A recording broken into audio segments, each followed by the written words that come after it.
Akibat kecanduan film dewasa, seorang bapak di Kabupaten Oku Timur tega menyetubuhi anak kandungnya sendiri sampai berkali-kali hingga sang anak mengandung.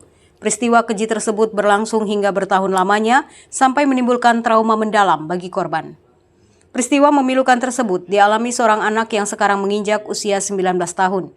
Kejadian naas tersebut dialami korban sejak dirinya masih duduk di bangku sekolah dasar. Menurut keterangan dari pelaku, awal mula kejadian tersebut terjadi lantaran pelaku sering menonton film dewasa. Pelaku yang sudah terlanjur kecanduan dengan adegan film dewasa tersebut melampiaskan hasrat kejinya kepada sang buah hati yang masih duduk di bangku sekolah dasar hingga berkali-kali sampai sang anak tumbuh dewasa.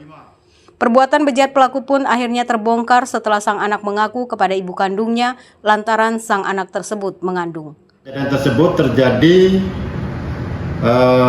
sejak tahun 2016. Saat itu korban masih berumur 11 tahun dan kelas 4 SD. Berarti kalau sampai sekarang sekitar 9 tahun. Saat ini pelaku diancam dengan pidana pasal 81 ayat 1, 2, dan 3 tentang perlindungan anak dengan ancaman hukuman maksimal 15 tahun penjara. Dari Oku Timur, Jatmiko Francisco, iNews melaporkan.